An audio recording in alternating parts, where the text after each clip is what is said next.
Good morning. Welcome back to our English Language Hub. Hope you're all fine and safe at home. Well, I'm sure that you have got enough time to complete all the activities assigned to you, right? Now, let's rewind on the activities that were assigned to you. What was that? One was to write the thoughts of the boy who felt discouraged, who couldn't see the river, who had no companion with him, who couldn't see the house because of the thickly forested mountain. Hope you remember that. So he felt discouraged. In that particular point of time, what were the thoughts that came into the mind of the boy, the young, smart, sturdy boy? That was the first activity. Shall we discuss and check it out the way that you have written it? Okay. Now, let me... Joel and Shiloh, the smart, energetic boy who keeps his assignments properly on time. Joel, it's your turn. Please read it out. Oh, how far is the river now? My house is not in sight because of thickly forested mountains. I wish when I see someone, I will get courage and I easily go through the river. Very good, Joel. Good effort. See, one thing I would like to add more is that in the examination point of view, whenever you are asked to write the thoughts of a boy, of a person, if a situation is given to you and you are asked to write the thoughts of the boy or the girl or that particular person, then always focus on the tense. Which tense should be used then? It should be the present tense. Okay? A present situation is given to you. For example, just imagine that you are all alone standing in a bus stop. Okay? And there is no one with you. You are standing there for an hour waiting for the bus. And there is no bus on that route. There is no passengers or there is no one standing beside you to accompany you in the bus. Okay? And you're waiting for an hour. What might be the thoughts that might come into your mind? Which means you are focusing on that particular situation. Then and there you are focused. Okay? So what might be your thoughts? Oh my God, it's late. I'm standing here in the bus stop for an hour. I haven't got any bus yet. There is no one with me. Or else I could have talked to them. I don't have my phone with me. If my dad's phone was with me, I could have done some chatting with my friends. Or I could have played on the phone some games or something like that. Which means you are thinking or you are in the present situation, in that particular situation, and then you are talking. Okay, so always keep in mind that whenever you write the thoughts, it should be written in exactly present tense. Focus on present tense. To make it much more clear, നമ്മൾ ആ സമയത്ത് നടക്കുന്ന സംഭവങ്ങൾ തന്നെയാണ് ചിന്തിക്കുന്ന അതേ കാര്യങ്ങളാണ് എഴുതുന്നത് അല്ലേ. കഴിഞ്ഞു പോയ സംഭവവും അല്ല, ഇനി ഭാവിയിൽ നടക്കാനിരിക്കുന്ന സംഭവമല്ല. അപ്പോൾ നടക്കുന്ന കാര്യങ്ങളാണ് നമ്മൾ മനസ്സിൽ ചിന്തിക്കുന്നത് അല്ലേ. തോട്ട്സ് എഴുതാൻ പറയുമ്പോൾ, ചിന്തകൾ എഴുതാൻ പറയുമ്പോൾ നമ്മൾ നേരത്തെ ചിന്തിച്ചുകൊണ്ടിരുന്ന കാര്യമോ ഇനി ചിന്തിക്കാനിരിക്കുന്ന കാര്യമോ അല്ല പറയുന്നത്. എന്താ പറയുന്നത്? ഇപ്പോൾ നിങ്ങളുടെ മനസ്സിൽ കൂടെ ഒരു സന്ദർഭം തരുന്നു, ഒരു സിറ്റുവേഷൻ നിങ്ങളുടെ മുന്നിൽ തരുന്നു. എന്താണ്? നിങ്ങളൊരു ബസ് സ്റ്റോപ്പിൽ തനിയെ നിൽക്കുന്നു. 1 മണിക്കൂറായിട്ട് ബസ് കാത്തു നിൽക്കുന്നു. എന്നിട്ടും ബസ് വരുന്നില്ല. നിങ്ങളുടെ കൂടെ ആരുമില്ല. അങ്ങനത്തെ ഒരു സിറ്റുവേഷൻ നിങ്ങളുടെ മനസ്സിൽ കൂടെ പോകാൻ സാധ്യതയുള്ള ചിന്തകൾ എന്തൊക്കെയാണ്? That is the thoughts. മനസ്സിലായി കാണുമായിരിക്കുമല്ലോ കോണ്ടെക്സ്റ്റ്. ആ ഒരു സന്ദർഭത്തിൽ എന്തൊക്കെയായിരിക്കും നിങ്ങളുടെ ചിന്തകൾ എന്നുള്ളത് ചിന്തിക്കുക. അപ്പോൾ നമ്മൾ ആ പ്രസന്റ് സിറ്റുവേഷനിലായിരിക്കണം, നമ്മൾ ആ വ്യക്തിയാകുന്നു. എന്നിട്ട് നമ്മൾ ചിന്തിക്കുകയാണ് നമ്മുടെ മനസ്സിൽ കൂടെ പോകുന്ന കാര്യങ്ങൾ എന്തൊക്കെയാവാം. ഇപ്പം അമ്മ ഉണ്ടായിരുന്നെങ്കിൽ, മനസ്സിലായ, ഇപ്പം വീട്ടിലായിരുന്നെങ്കിൽ എനിക്ക് ഞാൻ കഞ്ഞി കുടിച്ചേനെ, അല്ലെ ടി വി കണ്ടുകൊണ്ടിരിക്കുകയായിരുന്നു, എത്ര നേരമായി ഞാൻ ഈ ബസ്സിന് വേണ്ടി വെയിറ്റ് ചെയ്യുന്നത്. അങ്ങനെ ഒരുപാട് ചിന്തകൾ നമ്മുടെ മനസ്സിൽ കൂടെ വരും അല്ലേ. അതിനെ നമ്മൾ എഴുതാനാണ് പറയുന്നത്. അപ്പോൾ സിറ്റുവേഷൻ പ്രസന്റ് സിറ്റുവേഷൻ ആണ്. You should feel that within. ആ ഒരു present situation you should feel within and you have to write it down, which means it should be in the present tense. Present situation is being focused. Hope you understood. So, if there are any mistake, with the help of your teacher, please do edit the mistakes. Hope you understood. Now, let's move on to the next activity. What was that? It was to write a description. Several years later, the boy, the hero of the story, he just imagine he was around 25 and he visited the same river, that is the river that he saw when he was 12 years. And this particular river or that particular spot has been transformed into a tourist spot. What are the changes? Okay, what are the changes that he saw there? That you have to describe.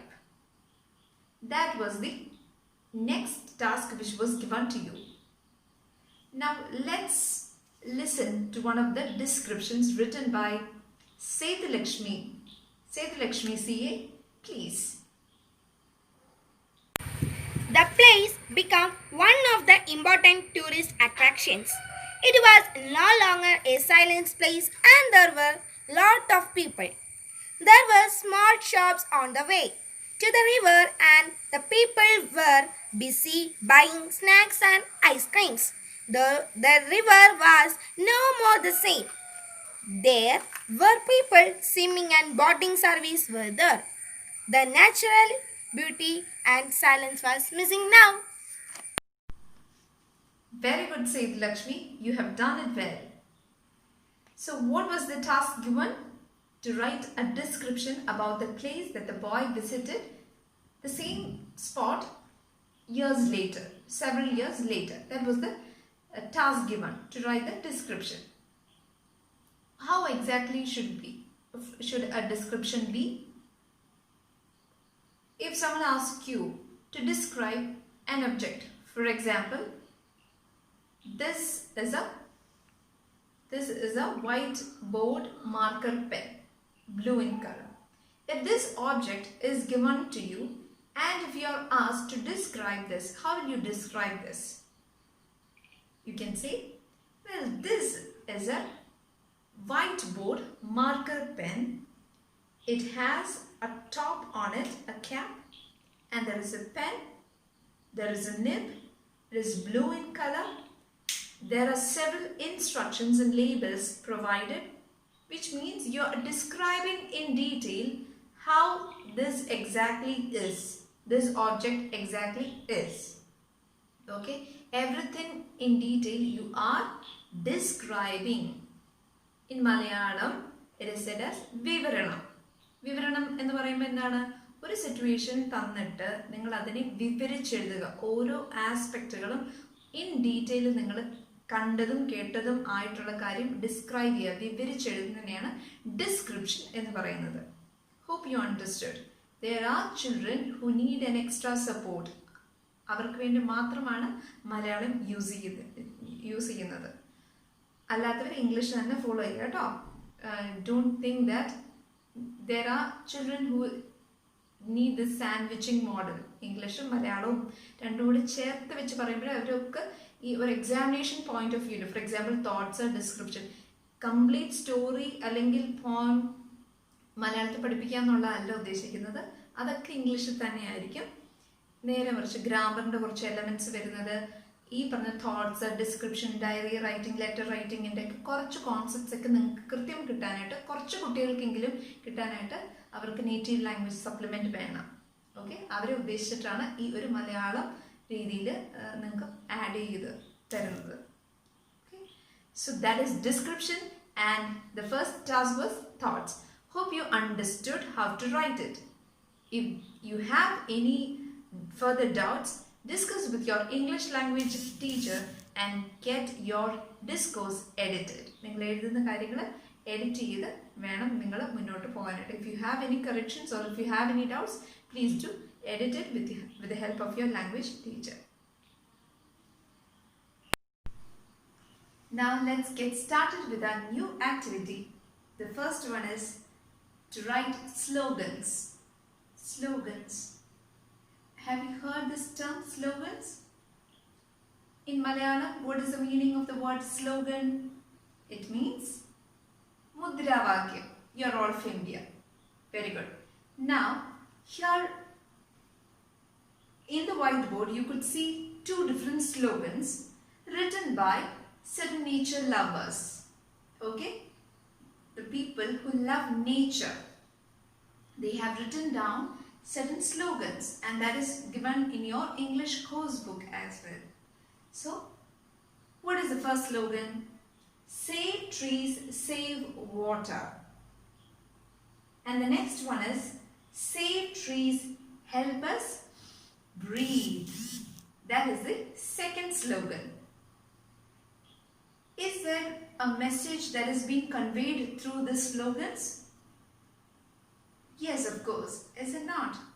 What is the meaning of these slogans? The first one, save trees. You should not cut down the trees.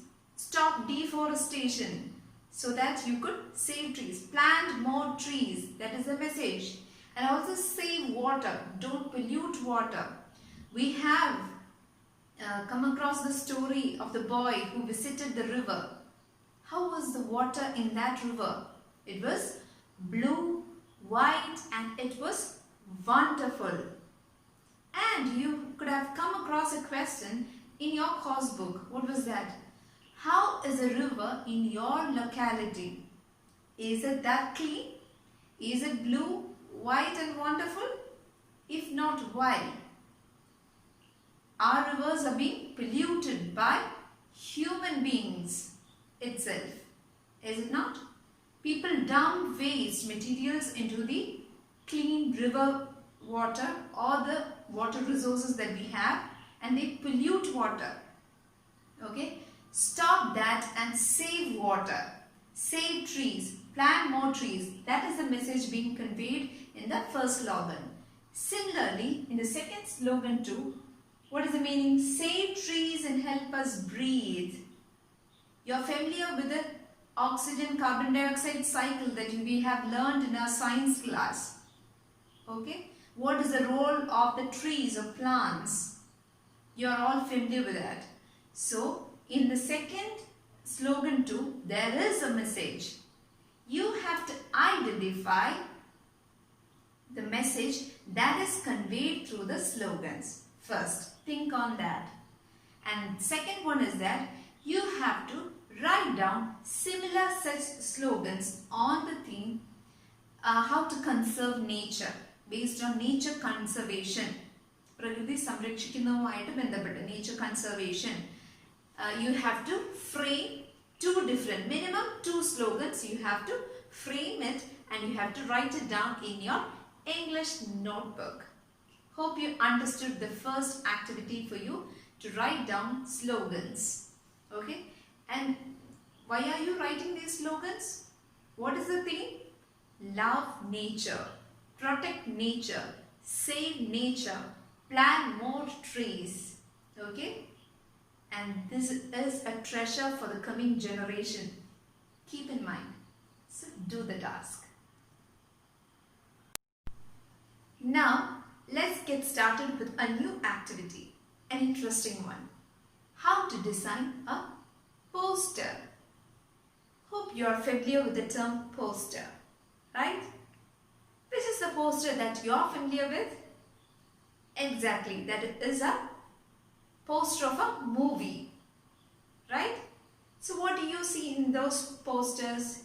You could see the hero, the heroine, the villain. Okay? Is that alone? Is that the picture alone?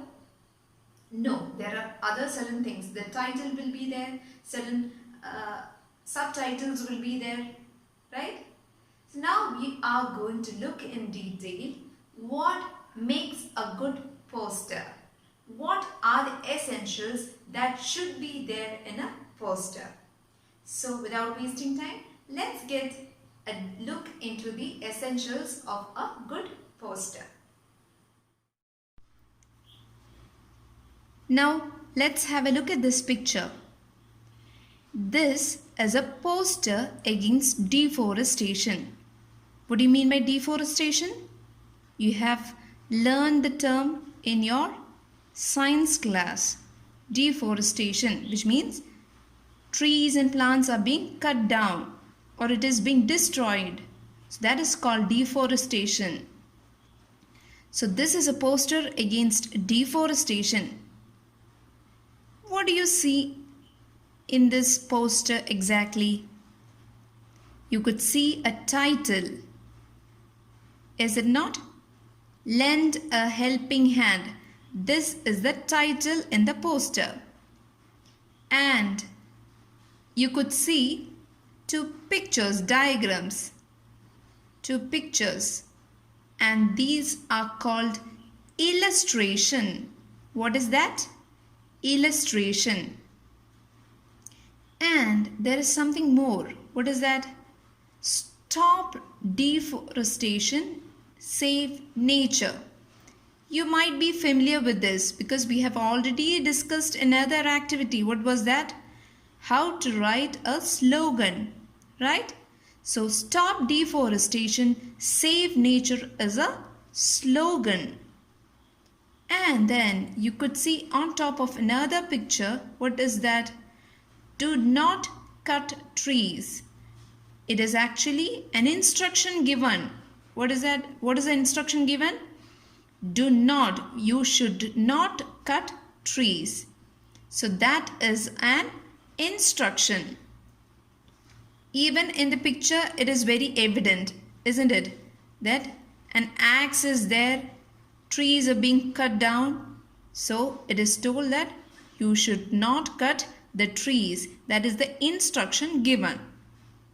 Hope you understood. And again, see, no trees, no man. It is a message in the poster. Without trees, human beings cannot exist. That is the message that is being conveyed in this poster. So what are the essentials, or what are the things that should be there in a poster? Very good. There should be a title. There should be an illustration. There can be one or more. Okay. Illustration, which means diagrams, pictures. Then there should be a slogan. Stop deforestation, save nature. There should be instructions. Do not cut trees. It is an instruction, order given. And finally there should be a message, that is no trees, no man. Here that is the message. Hope you understood. Now let's once again look into the major essentials of a good poster. What are the major components that should come into a good poster?